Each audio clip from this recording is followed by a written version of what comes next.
16 months have been for those who've not been able to travel to see their families, and for travel tourism, and for the aviation sector itself, of course. And no minister, let alone the Transport Secretary, would want to ever curtail our freedom and ask people not to travel. But protecting public health has rightly been, and will continue to be, our overriding priority of this government.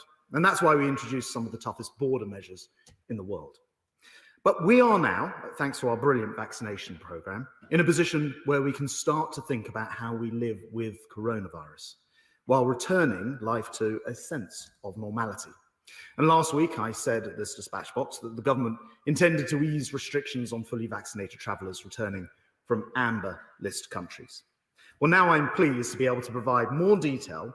As one of the world's most vaccinated countries, we must use these advantages to restore many of the freedoms that have been necessarily lost over recent months. So I can confirm today that from the 19th of July, UK residents who are fully vaccinated through the UK vaccine rollout will no longer have to self-isolate when they return to England. They'll still be required to take a test 3 days before returning, the pre-departure test demonstrating they're negative before they travel, and a PCR test on or before day 2, but they will no longer be required to take a day 8 test. In essence, this means that for fully vaccinated travellers, the requirements for green and amber list countries are the same. To be clear, a full vaccination means 14 days have passed since your final dose of the vaccine. And it's also important to note that health matters are devolved. So decision-making and implementation may differ across UK administrations, and we'll continue to work with the devolved administrations to ensure we achieve our shared objectives of safe, sustainable, robust return to international travel. Madam Deputy Speaker, the change I'm announcing today will prioritise those vaccinated in the United Kingdom. However, as I made clear last week, we want to welcome international visitors back to the UK and are working to extend our approach to vaccinated passengers from important markets and holiday destinations later this summer, such as the United States and the EU. And I'll update the House in due course on how we approach vaccinated individuals from other countries. When I highlighted the potential policy to the House last week, I explained that we needed to take some additional time to look at how children and the evidence around children who will not, of course, have been able to benefit from vaccines would be treated. I can tell the House today that children under 18 returning from amber list countries will not have to isolate on their return nor take a day 8 test. Children between the ages of 5 and 10 will only need to take a day 2 test, and as before, children 4 and under will be exempt from all testing and isolation requirements. I know this was a big concern of families, and after working with the scientists and public health experts, I'm delighted to be able to offer that reassurance today. The success of our vaccine programme has been aided by those selflessly creating the great benefits for society and the rest of the world by being a part of those clinical trials, without which we wouldn't have this vaccine programme. We're committed to ensuring that they are not disadvantaged as a result of being part of those trials, and I'm delighted to announce that those on approved clinical trials in the UK will also not need to self-isolate or take that day 8 test from an amber list country. Passengers will need to, of course, be able to prove their vaccination status, and they'll do that either through the COVID Pass. Now, that's available on the main NHS app, not the COVID app, or via the accessible letter, which can be obtained by calling 119 for those without access to smartphones. Passengers returning to England will be asked to include their vaccination status on their passenger locator form if they wish to benefit from the exemption to self-isolate. And transport operators and carriers will be required to check passengers' proof of being fully vaccinated before they are able to get on the form of transport. The government's been working closely with international partners on restarting international travel safely through certification. I'm pleased to announce to the House today that more than 30 countries and territories are now recognising vaccine certification as part of entry requirements and either accepting proof of vaccination letter or the NHS app. itself, and we'll continue to increase that number so that the NHS app becomes the natural default. Passengers should, of course, check with the Foreign Office travel advice to understand the latest entry requirements and COVID-19 rules at their destination. And Madam Deputy Speaker, we know that travel is important, that many people have not been able to travel, of course, for the last year and a half. This is not just, of course, about holidays, eager as we are, I'm sure, for time in the sun, but this is also about reuniting families who've been apart throughout this pandemic. It's about helping businesses to trade and grow, and it's about supporting aviation, a sector which hundreds of thousands of jobs rely on. An industry which this government has backed through £7 billion of support through this pandemic. And as the industry tell me, the support is, of course, very welcome, but the only way to actually recover is to allow them to fly and for travel to resume again. Which is why I'm pleased to also announce today that from the 19th of July, we'll remove the guidance that people should not travel to countries on the amber list. And this means that people will be able to travel for leisure, for business, and to see family to amber list countries. I'm sure the whole House will welcome this development and approach to international travel. However, I want to be clear that as we begin to ease restrictions, travel will not be the same as it was before in, say, 2019. People should continue to check Foreign Office travel advice, travel where possible outside of busy weekend times, and importantly, they should expect that their experience at the border will, of course, be different because longer waiting times will be necessitated by risks, even as we introduce and expand the range of e-gates available to read the passenger locator forms. I must also make clear that public health remains our key priority, and that's why we'll not make any changes to requirements applying to those arriving from countries on the red list, even where they are fully vaccinated. The measures I've announced today have been designed in close cooperation with my right honourable friend, the Health Secretary, along with medical and scientific experts, to ensure we can continue to minimise the risk of new variants.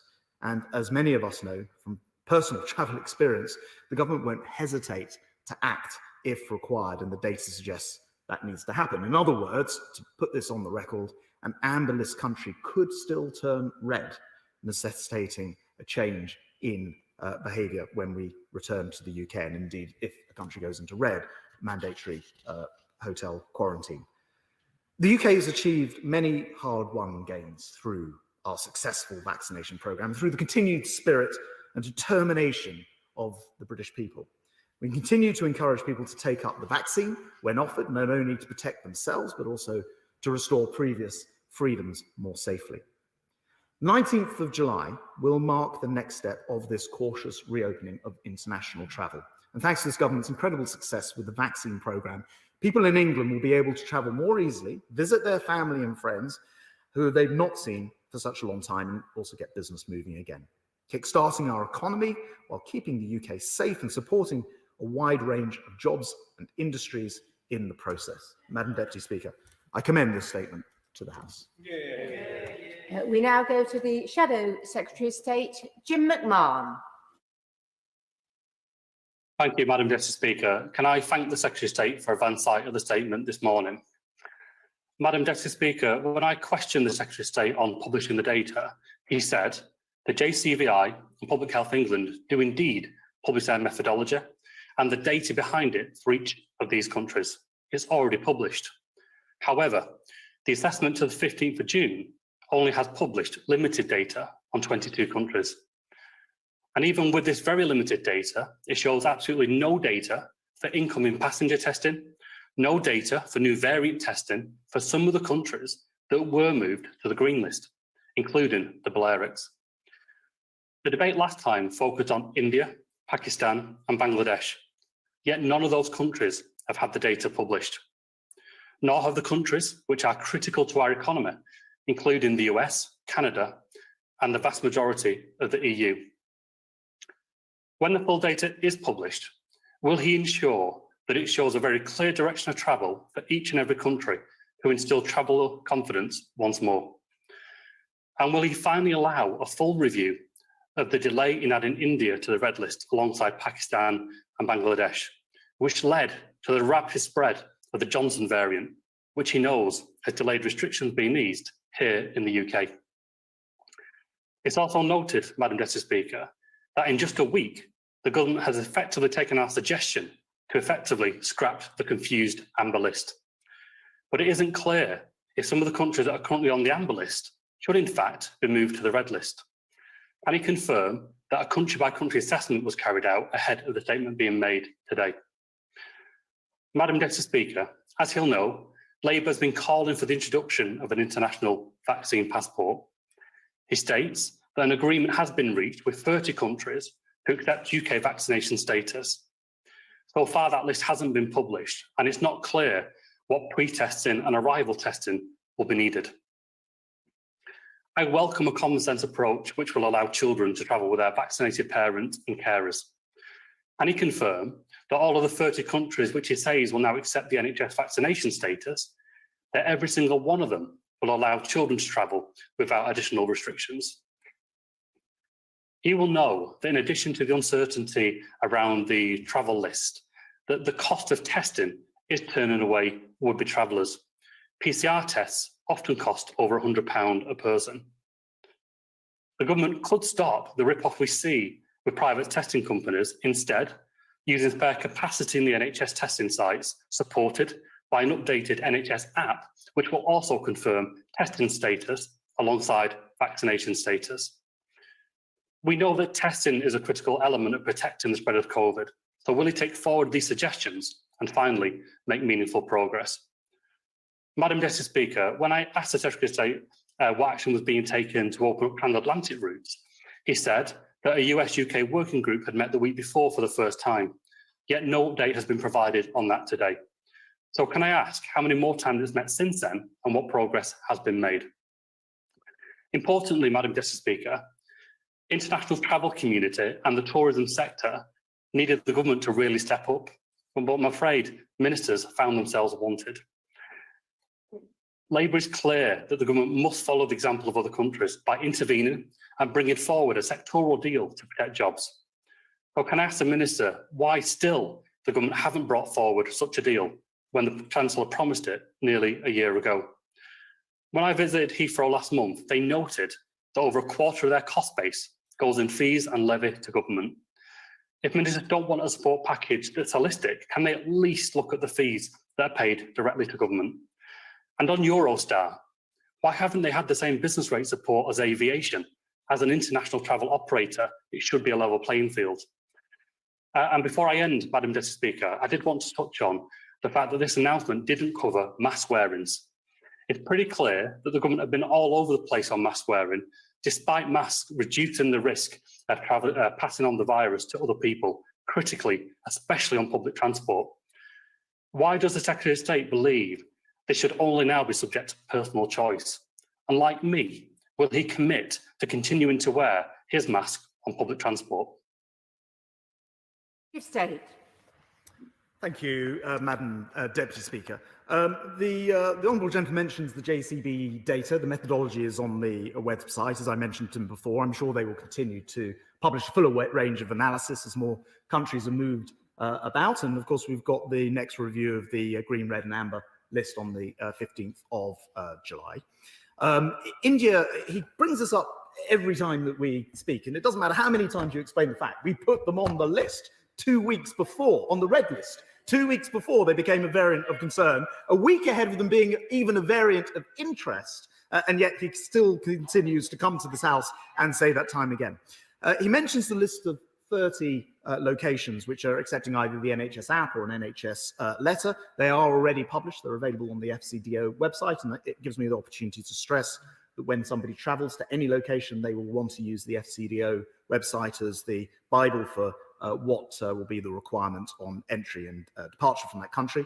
I just wanted to update him on one late change, just so the House can note that it's not just children travelling with adults, it will be all children who will be exempt in the same way as somebody who is double vaccinated. He mentions the costs of tests. I've come to this dispatch box before and agreed that the costs of tests were too high, and I'm very pleased that since May, the costs have continued to be driven down as over 400 providers are stepped up to the plate to produce these tests. I was looking this morning, there are tests as inexpensive as a tenner, albeit that those are tests in person, but there are quite a number of tests now for much lower prices than the ones that were previously being stated. The update on the working group with the US, UK, that Biden and the Prime Minister announced is ongoing. Those meetings are taking place each and every week. As I've explained to the House before, there are quite a lot of technicalities to overcome, not least an executive order from the previous US administration, 212F, which actually bans travel for anyone who's been in the UK or Europe for the 14 days previous. And we're working through all those issues with them. They're being held at official level currently.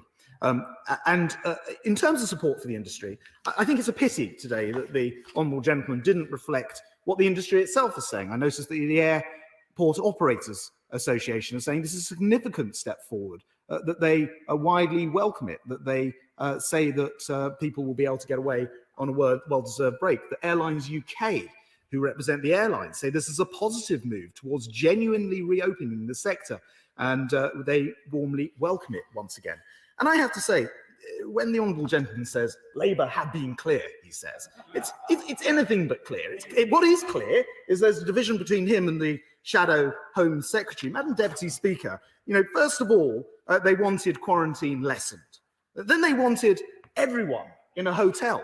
Then they wanted it to be done on a case-by-case basis. Then they wanted to shut down travel, open up travel, put everyone on a red list and more countries to the green list. Mr. Speaker, this isn't a policy, it's just plain politics.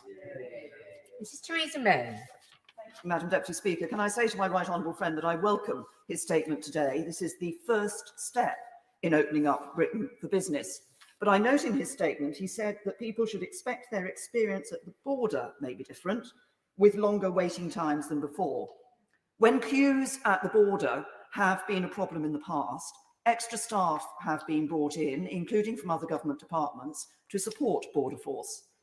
Will my right honourable friend, on behalf of the government, guarantee that every effort will be made to bring in extra resources, deploy staff in different ways, including changing staff rotas at Border Force, in order to ensure that there can be a smooth movement of people through our borders and that we do not see inordinately long queues? Thank you. And yes, I welcome my right honourable friend's intervention. She's absolutely right. In fact, I've been working with the Home Secretary and Border Force on exactly this issue. I should be perhaps a little bit more specific about where travellers might expect queues.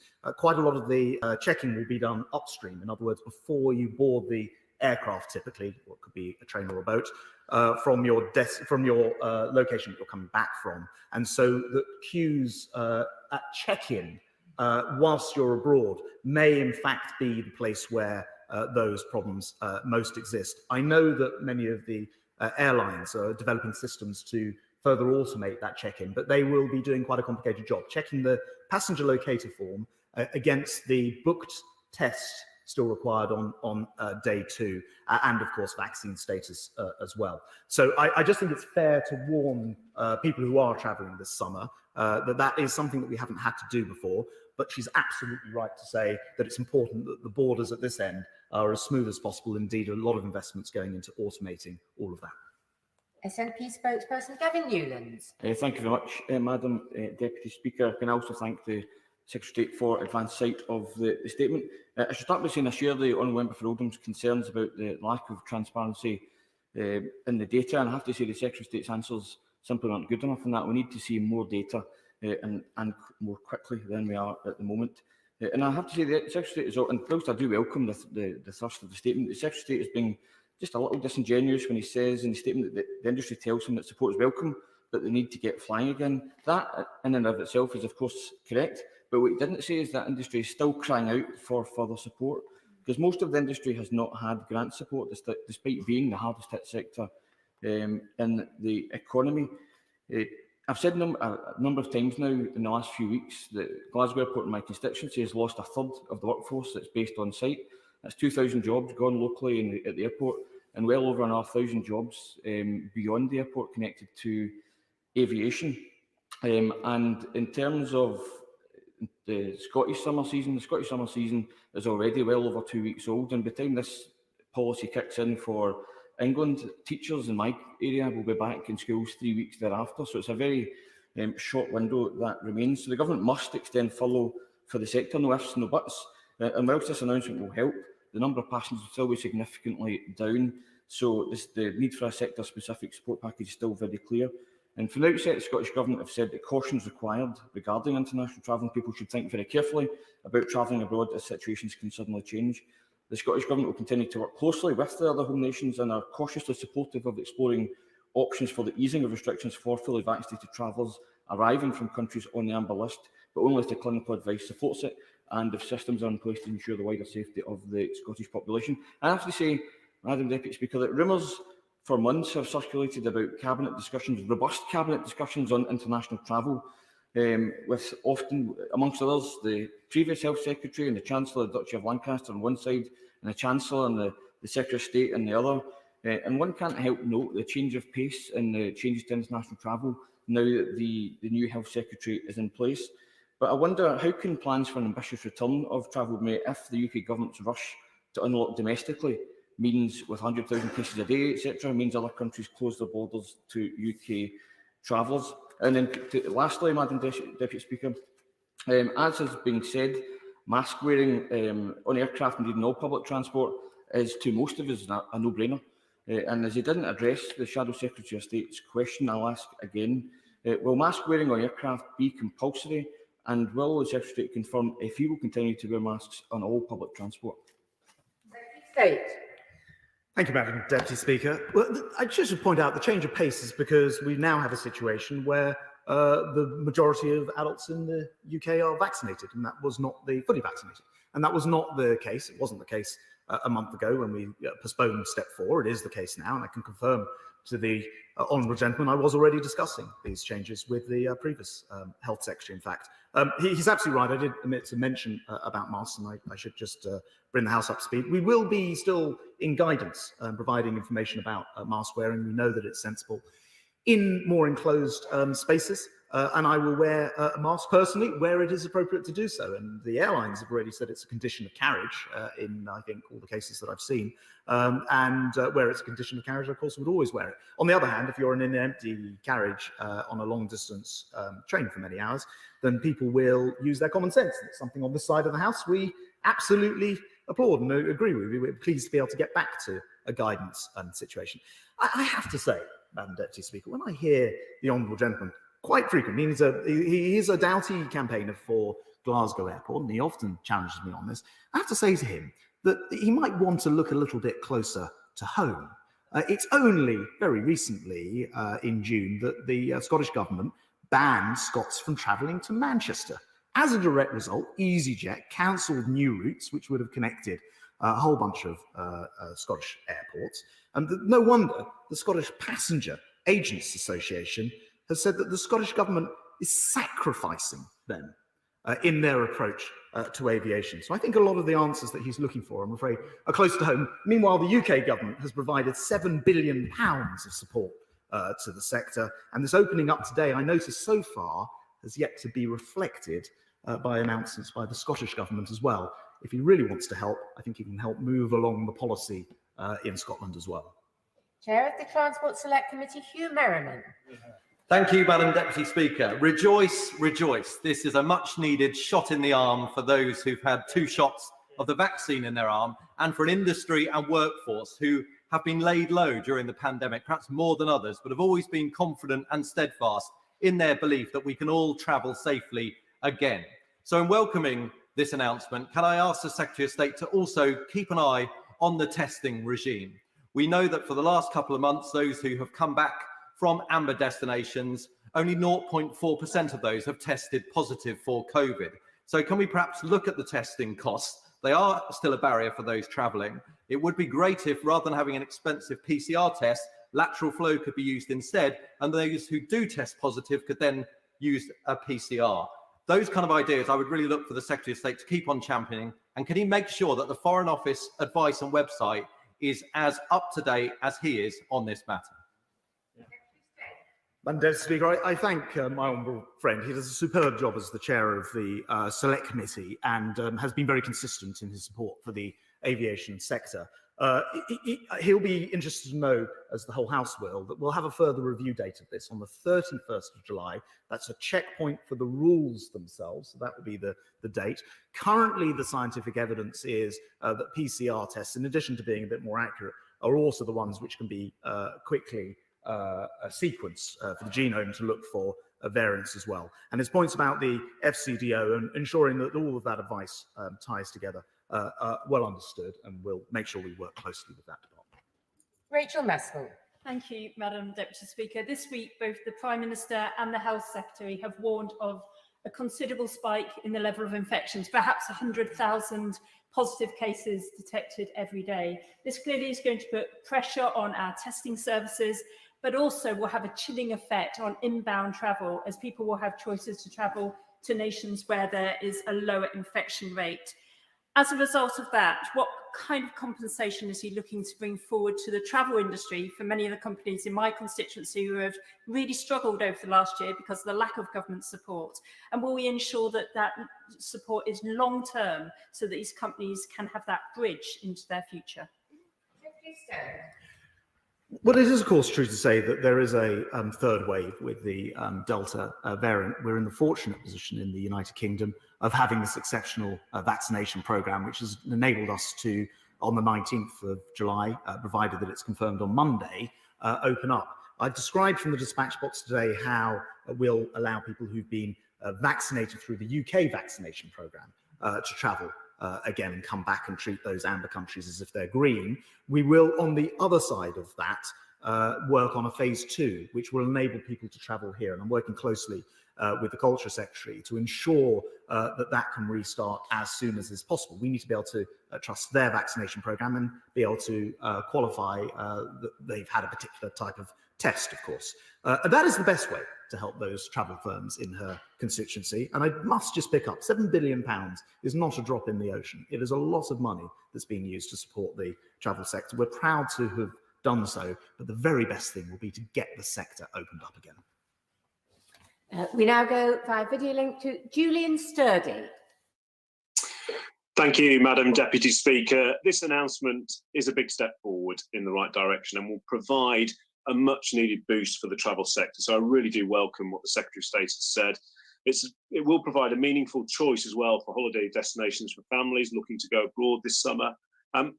However, as the Chair of the Transport Select Committee has already touched on, the Secretary of State will be aware that testing requirements remain both costly and burdensome, especially for families going forward.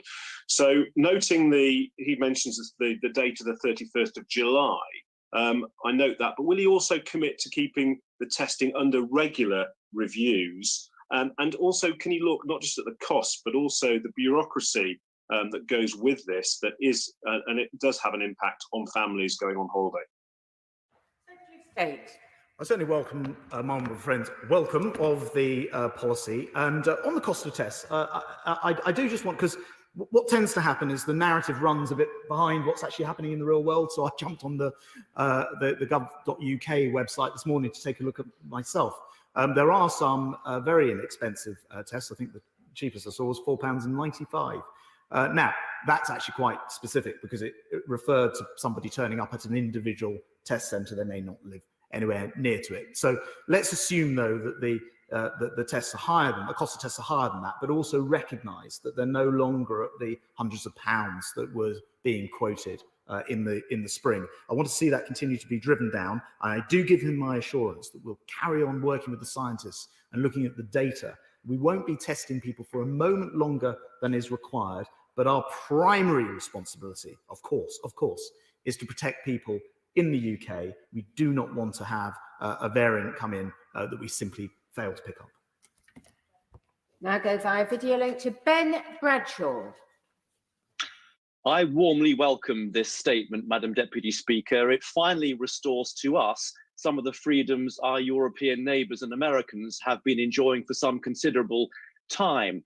But if I understood the Secretary of State correctly, the green list testing requirements will still leave travel more restricted this summer than it was last summer when we didn't have the vaccines. And of course, reciprocity, as he will understand, is absolutely vital when it comes to travel. And the lack of immediate reciprocity for other countries means they're less likely to open up to us anytime soon. So why, when many European countries already accept our vaccine passport, are we incapable of accepting theirs now? Thank you very much. Well, of course, reciprocity is very important in this, and I've already explained the situation with the United States.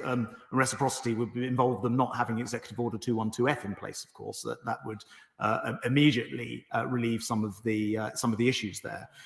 They do still have 50 different ways to verify tests because there's no central system. Each state has its own version. The European example is a better one, as he says.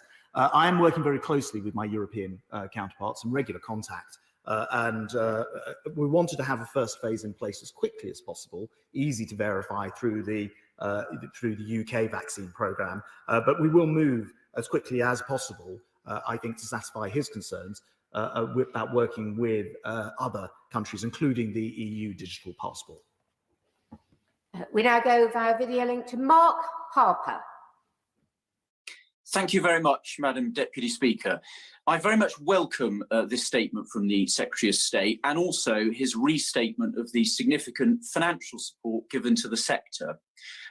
What's his judgment about whether these changes that have been announced will allow the sector to stand on its own feet from a business viability perspective, or are we still going to have to put significant sums of public money into it? This is a debate that we need to have. Every bit of caution that people advocate comes with a price tag that has to be met by the taxpayer, and that debate, I think, is essential as we go forward.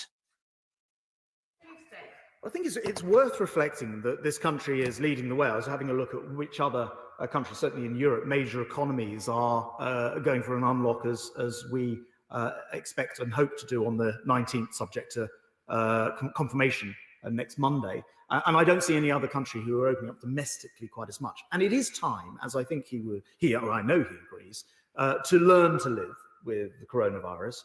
We have many advantages this year that we didn't have last year. Easily available testing, much reduced in price, vaccination, immunization for people, all adults being able to access it. And that does mean that we can move to what will, I think, become the new world of aviation. I think to answer his question, in my conversations with the aviation sector in particular, many of them have downsized. They're now ready to start upsizing gradually as we come out of, I think, what has been the most horrendous couple of years on record for that sector. Sarah Owen. Thank you, Madam Deputy Speaker. Not only has the government's hotel quarantine policy been an utter mess, the handling of complaints and legitimate calls for exemption have been painfully slow through official channels. I've had toddlers left without milk, kids so poorly nourished in these hotels that ambulances have been called out. Some people have been left without access to drinking water, and families in Luton are being charged nearly £2.5 grand for this. Can the Secretary of State tell me who is making a profit on these astronomical charges, and why is there no discount for people on low incomes? Madam Deputy Speaker, I think the Honourable Lady is absolutely right to highlight these cases and fight for her constituents. I do just want to point out that the figure that is charged at the moment does not make a profit for the government. In fact, it's still being somewhat subsidised in the process. I also want to point out that people should not be travelling to red list countries. So, the only people who should be coming back to quarantine, government quarantine, are British or Irish citizens or people with permanent rights of residence. And there should be a limit to the number of people who are still abroad and wishing to return.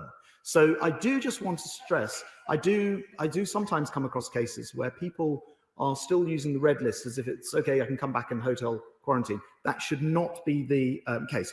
However, if she has individual cases, I'm concerned to hear about them. The system is handled by the Department of Health, and I'd be very happy to pass them on. Number 10 is withdrawn, so we go to Peter Grant. Thank you, Madam Deputy Speaker. The Secretary of State has quite rightly sounded a note of caution that anyone who chooses to travel to an amber list country needs to be prepared for the possibility that it becomes a red list country before they return. What happens if someone has booked to travel to an amber list country and it becomes red before they travel? Has he had discussions with the travel industry and the travel insurance industry to determine whether passengers in those circumstances will be entitled to a refund, or will they simply have to sacrifice a holiday and lose all their money? Well, I have to say the travel industry, I think, has actually stepped up to the plate on this by and large. And we're seeing a situation where nearly everywhere where you could book, and I just encourage consumers to take a look, you're able to guarantee a refund or a change of date if there's a change in status, and holiday insurance become quite adept at this as well. Governments also try to assist. So, for example, we've introduced, it used to be with ABTA that you could, with ATOL, that you would be able to get only a cash refund. We've made those vouchers effectively government guaranteed, so people can take them with assurance. And that, of course, is helping the travel sector as well to weigh up their difficulties in cash flow. So I'm working very closely to answer his question with the travel industry. He's absolutely right to raise the case. The most important thing people can do is check before they book, particularly now, particularly this year, to make sure that refunds and rebooking is allowed within the contract. Now going via video link to Sir Roger Gale. Thank you, Madam Deputy Speaker. His statement will be a lifeline to the aviation industry that he's done so much to try to support throughout the pandemic. Inbound tourism clearly is very important to the economy of the United Kingdom, and I therefore hope that he will be successful in swiftly ensuring that overseas visitors, not just returning British passengers, will be able to enter into the United Kingdom relatively easily and safely. Madam Deputy Speaker, I hope that my right honourable friend will also be able to work with the FCDO to seek to ensure that all World Health Organization approved vaccines are accepted in overseas countries, and particularly including, of course, the countries of the European Union like France. Finally, and referring back to the issue raised by my right honourable friend, the member for Maidenhead, about queues at border posts, will my right honourable friend ensure that not only at airports, but also at the channel ports particularly, there are facilities to ensure the swift flow of passengers? Thank you very much. I would say that I absolutely hear the call for inbound tourism. I've heard it from both sides of the House. We are working on that as a phase 2. There are, of course, some further complications in terms of how to accept different proof of vaccine. But I absolutely agree with the idea that we should, of course, be accepting vaccines which have been approved by the World Health Organization as a very good basis for this. He makes an excellent point about not just airports, but other types of ports. And of course, those across the Channel Tunnel are some of the busiest in the country. I do think it is right to tell people that these additional checks are likely to cause delays potentially on both sides of the border of the Channel this summer, and that people will want to prepare and plan their journeys with supplies, and also ensuring that they have picked the best time of day to travel in order to avoid it. But I'm working already very, very closely with my French counterpart to try to minimise any delays as much as possible. Now go via video to Margaret Ferrier. Thank you, Madam Deputy Speaker, and I also welcome today's statement by the Secretary of State.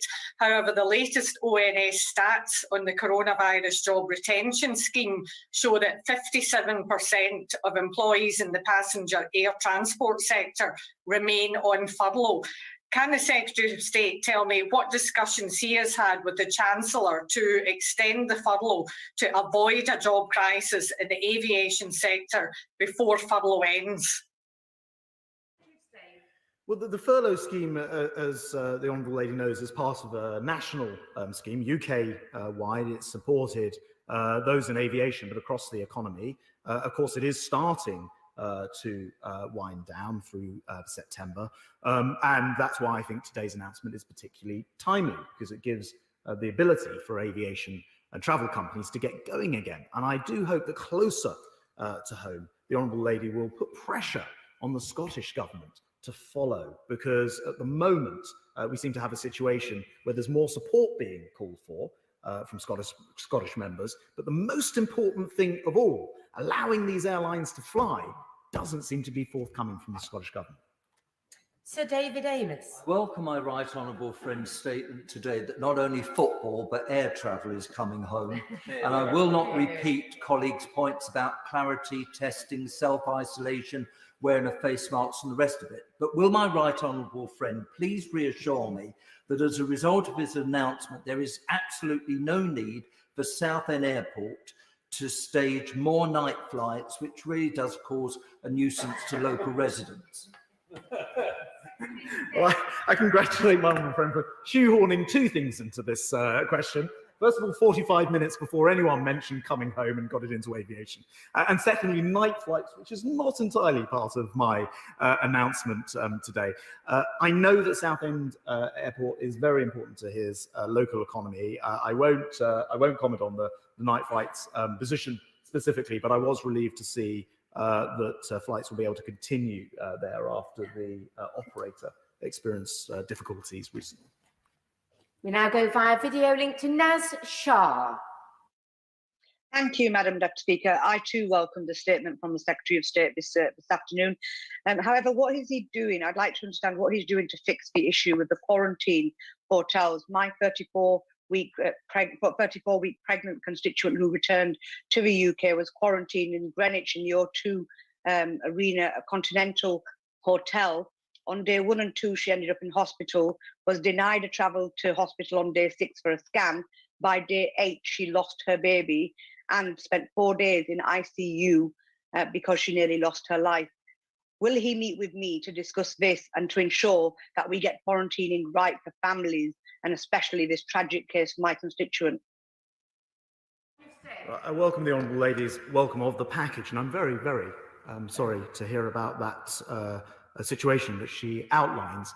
It is the case that, of course, everybody in a quarantine hotel should have access to medical assistance. I'm not aware of the details, but I'm very happy to help arrange for the correct minister, which will actually be in the Department of Health, to meet with her to discuss a constituent's case. Ben Spencer. Thank you, Madam Deputy Speaker, and can I very much welcome the announcement from my right honourable friend today, which will make such a huge difference to families wanting to see their relatives, to businesses in my constituency, and of course, people who also want to go on holiday. But can I come back to the point of reciprocity? Because while we can ease the measures domestically, of course, it's what happens when you land on the other side that also impacts the ability for people to work, to see relatives, etc. And I think ideally, we want to have international safety standards and a sort of international approach, which is synchronous across all nations. I was wondering if he could update the House in terms of his discussions taking that forwards.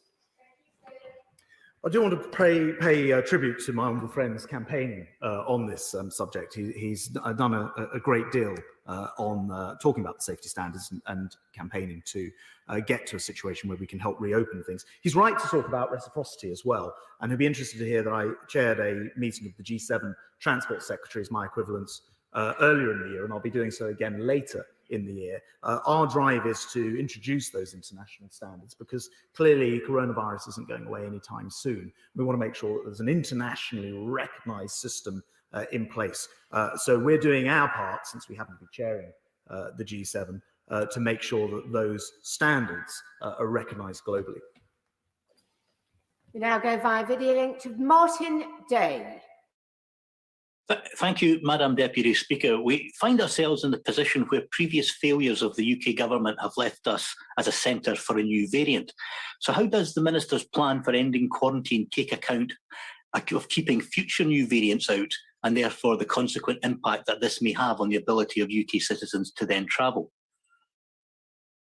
Well, as I've explained, first of all, I don't accept the premises of his point. We have had one of the most rigorous border checks in place. In fact, I was in this House only last week where I think every single speaker from all sides of the House urged an opening up. So I'm interested to hear his views. But secondly, the steps in place are to still require a pre-departure test and still require a PCR test on or before day 2 in order that it can be sequenced, and of course all the other guidance which exists as well. By video link to Henry Smith. Thank you very much, Madam Deputy Speaker. I warmly welcome the Secretary of State's announcement today. It's absolutely the right measures to be taken, but can I encourage him to, as soon as possible, go further and look to expand the number of green list countries that international travel is possible to, particularly working on that US-UK travel task force, because it's estimated for every day we don't have meaningful transatlantic flights, it is costing the UK economy some £23 million per day. Well, I do want to pay tribute to my honourable friend for all of his work and campaign on this subject. I know his constituency is very much impacted by the success or otherwise of aviation. In answer to his point, yes, we will certainly look at those countries which fall into the red, amber and green categories. For the purpose of clarity for the House, it's probably helpful for me to say that that review will take place next on the 15th of July, so not very long to wait. There are then 2 checkpoints, one on the 31st of July, that's looking at the system and its operation in total, and again on the 1st of October, which are already actually in the programme going forward. Jim Shannon. Speaker, can I also thank the Secretary of State for his update as always. Would the Secretary of State outline what steps have been taken with the Republic of Ireland government to ensure that correct tests have been taken into assessment? This is an issue that my constituent and his pregnant wife had only on Monday past, in which Ryanair supplied tests was deemed to be insufficient, and around 300 people were placed in one of the quarantine hotels with no idea at all of just what had happened and what had went wrong. So how can the Secretary of State assure my constituents that the right information is conveyed to the travel sector so as to make international travel as smooth and as understandable as possible? I wasn't familiar with that Republic of Ireland situation, but I will undertake to speak to my opposite number, we do speak regularly, and receive an update and perhaps write a letter back to the honourable gentleman with information to take the case further. John Howell. Deputy Speaker, and I welcome my right honourable friend's statement. I realise that this is not his decision, but what additional evidence does his statement provide to help the House of Commons authorities in their deliberations on whether my delegation can return to Europe?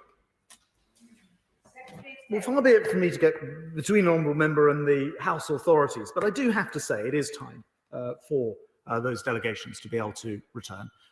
We have set out today a form of travel where amber can be treated as green, where double vaccination, or I should say full vaccination, because some people will have a single vaccination in the future, plus 14 days, provides reasons to travel. And I very much hope that that then brings to conclusion, I know this long-running situation where the honourable gentleman and others have not been able to travel to do important Council of Europe and other business. We now go via video link to Anam Kosei Javed. Thank you, Madam Deputy Speaker. The newly appointed Health Secretary has said that the UK Government's policy of returning to normal may lead to as many as 100,000 COVID cases per day. It's entirely possible that with these case rates, uncontrolled by the UK Government could lead to further curbs on UK travellers abroad. How will the Secretary of State's plans announced today accommodate these projected domestic case rates? Well, I'm grateful for the question. I think it's important to know that we're in a different phase of this coronavirus now, where never before have we had the majority of our population double vaccinated, and everybody is welcome to come forward, and indeed should come forward if they haven't been for the vaccinations yet. The rest of the world isn't quite in that situation as yet. They will want to get themselves to that position, and increasingly, therefore, the focus isn't so much on the specific case rates. After all, we're not vaccinating children yet, and we wait for the Joint Committee on Vaccinations and Immunisation to let us know whether they wish to, whether it's scientifically proven to do so and advisable. But in the meantime, What we really are interested in is, of course, the hospitalizations and deaths. Other countries will experience the same thing, and there's no reason, as we've seen throughout this coronavirus, to think that one country's epidemiological situation is different from another. We know that whilst we may have been suffering from the Delta variant, that other countries sadly will do in the future. I hope they can get themselves vaccinated in time. Now go via video link to Simon Jupp. Thank you, Madam Deputy Speaker. The whole travel industry will welcome today's decision, which will help build confidence in the industry and amongst passengers.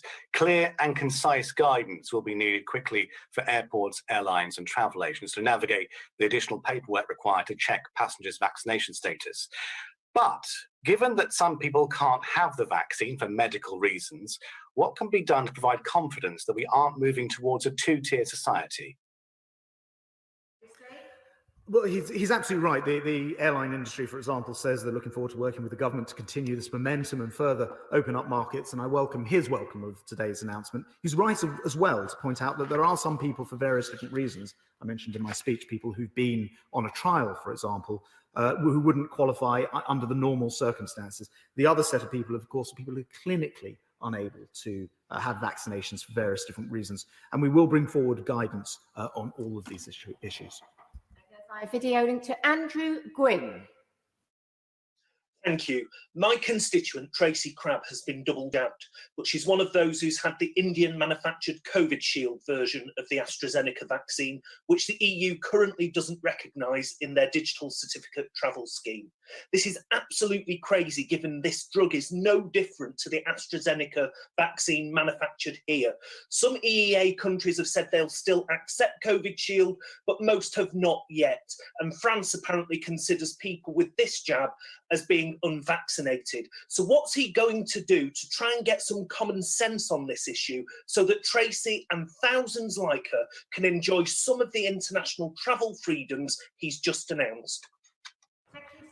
Well, Madam Deputy Speaker, the Honourable Gentleman is absolutely right, of course. If it's recognised by the World Health Organization, there is no excuse not to recognise it. We're working with our colleagues, friends and colleagues in the EU and elsewhere, and I'm pretty certain this situation will be resolved. Peter Bone. Thank you, Madam Deputy Speaker. I'm very grateful to the Secretary of State to come to the House and making this statement, and also for all the work he does behind the scenes to support the travel industry. But I have a concern. If I understand the Secretary of State right, amber countries can now be travelled to. The restriction has gone. However, the Foreign and Commonwealth advice still today for countries is you can only go for non-essential, you shouldn't go for non-essential travel, for instance, Germany and Italy. So will that guidance be updated now for the July the 19th so that people can plan in advance? Thank you, Madam Deputy Speaker. Well, my honourable friend is absolutely right. I should explain two things. First of all, FCDO travel advice is about the danger for somebody in a country. And of course, that could be about COVID, but it also could be about political unrest or some other natural or other crisis going on in that country. So it is by necessity different from the traffic light system. The traffic light system is interested in the risks posed by that person having visited that country on their return to the UK. But he raises a very important point about the travel advice to people going to amber countries, which at the moment says don't for the purposes of holidays, for example. We will be changing that advice for the 19th to make it clear that people can travel for holiday and other reasons. Tricia Gibson. Madam Deputy Speaker, I confess that I was quite surprised by the response that the Secretary of State gave to my colleague, the Honourable Member from Glenrothes, on the issue of travel insurance, given that Consumer Body Which has found that many travellers are being left with a false impression about the travel insurance protection they would enjoy in the event of COVID-related disruption to their plans, with less than 1% of UK travel insurance policies providing people with full comprehensive cover for COVID-related disruption. In view of these concerns, will the Secretary of State undertake to discuss with the travel insurance industry to make sure that consumers can have confidence that they are appropriately covered in the event of disruption to their travel plans? I want to be clear with the House. I mean, it has involved some sort of cajoling, I would describe it as, to ensure that the travel industry is in the right place more times than not. And I'm aware of the Which report she refers to. I'm also aware that the monopolies, the competition authorities, rather, have been looking at this in the case of one or two of the larger airlines have undertaken action. It is very important, and I hope that she will accept, the government is very much on the side of consumers, and we do want to see flexibility in the system. That's why we backed the ATOL system for vouchers to be accepted, to both make it easier for travellers, but also for the industry. And we will do everything that we possibly can to assist. I'm very happy actually to accept her offer and arrange for the aviation minister, and perhaps with the appropriate ministers across government, to meet and discuss this issue with her. Simon Feld. Madam Deputy Speaker, may I warmly welcome this announcement. It will be much relief to companies like Travel the Globe, based in my constituency, who are a very successful travel business who have struggled over the last 18 months of uncertainty, and also to families and individuals hoping to travel and reunite with family. But given that double vaccination is key to unlocking international travel, what message does my right honourable friend have to those who are still yet to book their second jabs? One of the things that is important is people are fully vaccinated, and that means with the vaccines we're using at the moment, 2 jabs, and then you have to wait 14 days, and then you're able to use this new dispensation we've announced today on amber list travel and not have to quarantine. So the message is simple. If you haven't booked your second vaccination, you've had your first, please book. If you haven't booked your first, book that. We've reduced the waiting time to 8 weeks for those under 40. Please use this as the reason to get on the website and get yourself booked in for that second jab. Stephen Doughty. Thank you, Madam Deputy Speaker. The government made some major mistakes on our borders last year, but it is right that we move forward in a pragmatic and sensible way now in light of the success of the vaccine rollout. And I've heard from many constituents and working in the travel industry in Cardiff South and Penarth, many small travel companies who have been hit hard by this crisis and want to see international travel resume in a safe way. But can the Minister just be absolutely clear about the situation for residents in Wales? He talks here of UK residents who are fully vaccinated through the UK vaccine rollout will not have to quarantine if they come back to England. Obviously, we will expect announcements in due course from the devolved administrations about their own ports and airports. But Welsh residents coming back into a UK airport, Heathrow or somewhere like that, they will not have to quarantine. Is that correct?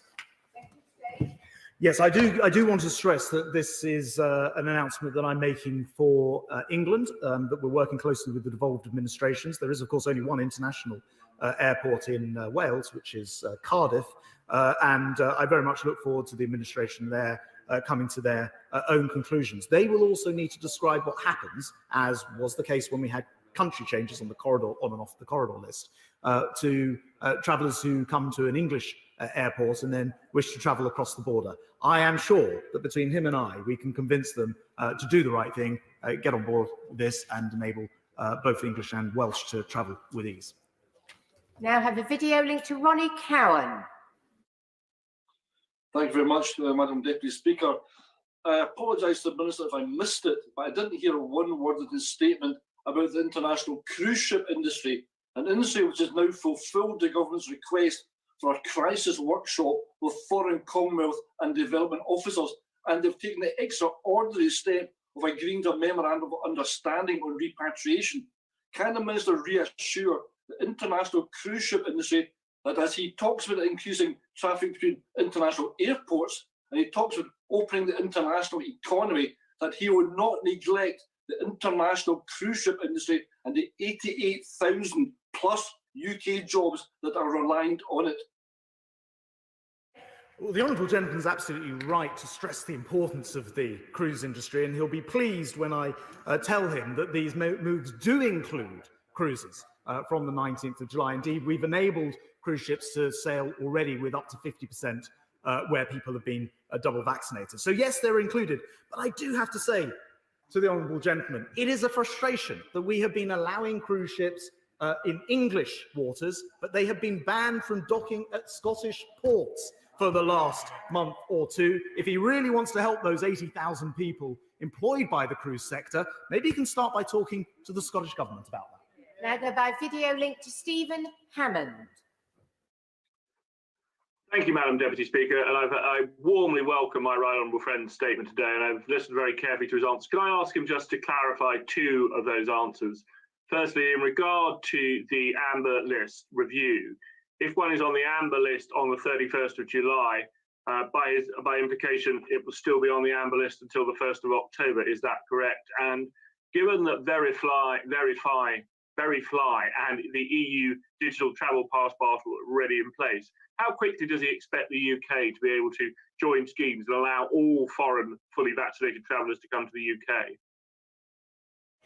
Madam Deputy Speaker, I must caution that the House and everybody listening that, of course, it is the case, whilst opening up today and making these announcements, that an amber list country could, in theory, switch to being a red list country. I can provide him no such guarantee that from July to October there may not be changes. There could be. Nonetheless, I think most people realise by this stage that the path of the coronavirus is unpredictable, and I hope that this double vaccination measure provides some reassurance.